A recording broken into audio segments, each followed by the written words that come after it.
1000 ஆண்டுகள் அடிமைப்பட்டு கிடந்த பாரத நாடு 1947 விடுதலை பெற்றது.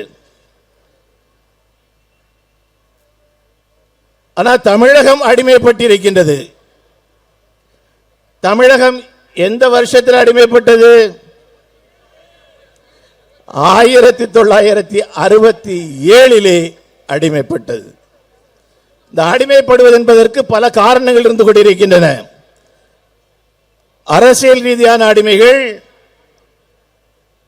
சமூக பொருளாதார ரீதியான அடிமைகள், கல்வி ரீதியான மற்றும் பல்வேறு காரணங்களினாலே அடிமைகள் என்று சொல்ல முடியும். ஆனால் இந்த தமிழகத்தை ஆட்சி செய்ய வேண்டும் என்கின்ற ஒற்றை நோக்கத்திற்காக ஒரு கட்சி ஒட்டுமொத்த தமிழர்களையும் முட்டாளாக மாற்றி தமிழகத்தினுடைய ஆட்சியை கைப்பற்ற முடியும் என்று அவர்கள் சாதித்து காட்டிய ஆண்டு 1967. 67 அடிமைப்பட்டு கிடந்த நம்முடைய தமிழகம் எப்ப விடுதலை?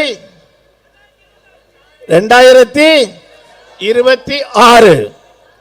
ஆகவே 2026 என்று சொல்வது அது சாதாரண ஒரு தேர்தல் அல்ல. சிந்தனை ரீதியாக மழுங்கடிக்கப்பட்ட தமிழ் சமுதாயத்தை மீண்டும் தட்டி எழுப்பி, நீ இந்த மண்ணிற்கு சொந்தக்காரன், இந்த மண்ணை ஆள பிறந்தவன், உங்கள் குடும்பத்திற்குள்ளாகவே தலைமை பண்பு நிறைந்த மக்கள் இருந்து கொண்டிருக்கின்றார்கள், குழந்தைகள் இருந்து கொண்டிருக்கின்றார்கள் அப்படின்னு அவர்களை தட்டி எழுப்பி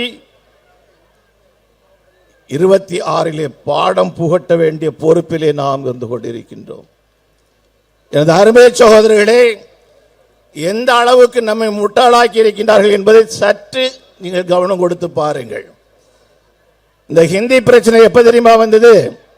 ஆங்கிலேயர்கள் நம்முடைய நாட்டை அடிமைப்படுத்தி வைத்த நேரத்திலே பொதுமொழியாக ஆங்கிலத்தை கொண்டு வர வேண்டும் என்று நினைத்த நேரத்தில் சில காங்கிரஸ் தலைவர்கள் 1905 சில காங்கிரஸ் தலைவர்கள் இந்தியை நாடு முழுக்க கொண்டு வர வேண்டும் என்று சிந்தனை செய்து முடிவெடுத்து செயல்பட ஆரம்பித்தார்கள். பால கங்காதர திலகர் அவருடைய தலைமையில். அதுக்குள்ள நிறைய விஷயங்கள் இருக்கு, அதுக்குள்ள நான் போக விரும்பல. இது 1905. 1918 இந்தி பிரச்சார சபாவை மகாத்மா காந்தி அவர்கள் சென்னையிலே துவக்குகின்றார்கள். திருச்சியிலும் துவக்கப்பட்டது. ஆகையினால இந்தி பிரச்சார சபா துவக்கப்பட்டது 1918. இப்ப இன்னொரு பெரியவர், நீங்கள் எல்லாம் பரப்பினா ஹிந்தியை பரப்ப முடியாது, நான் தான் அதுக்கு தலைமை பொறுப்பை ஏற்பேன் என்று சொல்லி ஒரு பெரியவர் வராரு. யார் அந்த பெரியார்? யார் அந்த பெரியார்? திராவிட கழகத்தினுடைய தலைவர் பெரியார் அவர்கள் சொல்லுகின்றார், இந்தியை வளர்ப்பதற்காக ஈரோட்டில் இருக்கக்கூடிய என்னுடைய வீட்டை இந்தி பள்ளிக்கூடமாக மாற்றுவேன். இந்தி பள்ளிக்கூடமா மாற்றினார். 30 மாணவர்களை தங்கி படிப்பதற்கான ஏற்பாடுகள் அனைத்தையும் செய்து கொடுத்தார் பெரியார் அவர்கள். இது சரித்திரம். ஆகவே இந்தி வேண்டும் என்று முதல் குரல் கொடுத்த தலைவர்களிலே மரியாதைக்குரிய பெரியார் அவர்கள் இருந்து கொண்டிருக்கின்றார்கள். ராஜாஜி அவர்கள், சத்தியமூர்த்தி போன்றவர்கள், பல தலைவர்கள் அத்தனை பேரும் வேண்டினார்கள்.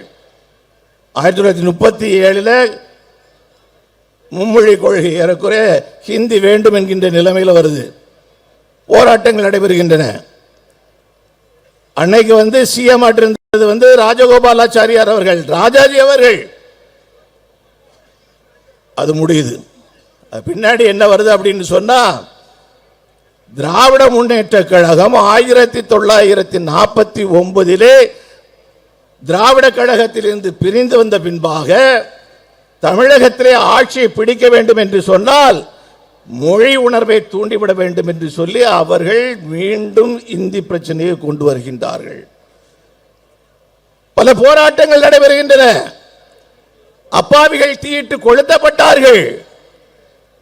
ஹிந்தி எப்படி தெரியுமா உருவகம் கொடுத்திருந்தார்கள்? எனது அருமை சகோதரர்களே, ஹிந்திக்கு அவர்கள் கொடுத்திருந்த உருவகம் அரக்கி, ஹிந்தி அரக்கி. அந்த அரக்கினுடைய வாயிலே ஒரு தமிழன் இருப்பான், கடிச்சு கொல்றது போல அப்படி ஒரு படத்தை போடுவாங்க. இதான் 65 அந்த காலகட்டங்களில், அதுக்கு முன்பாக அவர்கள் காட்டிய ஹிந்தியினுடைய படம். தமிழெல்லாம் பயந்துட்டான், ஹிந்தி வந்தாச்சுன்னு சொன்னா இந்த அரக்கிக்க வாயில நாம போயிரும் அப்படின்னு. எனது அருமை சோதரர்களை இந்த நேரத்தை ஒன்றை குறிப்பிட்டு சொல்ல விரும்புகின்றேன். நான் மத்தியிலே அமைச்சராக இருந்தவன். நான் அமைச்சராக இருந்தபோது விஸ்வநாத் சர்மா என்று சொல்லக்கூடிய ஹிந்தி பண்டிட் ஒருத்தர், அவர் ஹிந்தி சொல்லி கொடுக்கக்கூடியவர். அந்த ஹிந்தி பண்டிட்டு நான் ஹிந்தி படித்தேன். என்னை ஏறிச்சே ஏறலையே அது ரெண்டாவது விஷயம். நான் படித்தேன். அங்கே நான் படிச்சுட்டு இருக்கும்போது ஒரு நாள் தற்செயலாக போகிறேன். என்னுடைய ஷிஃப்ட்டுக்கு முன்னாடி ஒரு 4-5 பேர் இருந்துகிட்டு இருக்கிறாங்க. யார் அப்படின்னு சொன்னால் திராவிட முன்னேற்ற கழகத்தினுடைய அமைச்சர்களும் பாராளுமன்ற உறுப்பினர்களும் ஹிந்தி படிச்சுட்டு இருக்காங்க. என்னை பார்த்த உடனே கையெடுத்து கும்பிட்டாங்க, வெளியே சொல்லிடாங்க அப்படின்னு. நான் வாக்குறுதி கொடுத்தேன், நான் இதுவரைக்கும் சொல்லலை. ஆகவே இப்படி ஆட்சிக்கு வந்தவர்கள், ஆட்சிக்கு வந்த பின்பாக தமிழர்கள் அழிக்கப்பட்டிருக்கின்றார்கள். முள்ளிவாய்க்கால் இந்த கொடுமையை பற்றி உங்களுக்கு சொல்லித்தர வேண்டுமா? 3 லட்சம் தமிழர்கள் அழிக்கப்பட்டதற்கு யார் காரணம்?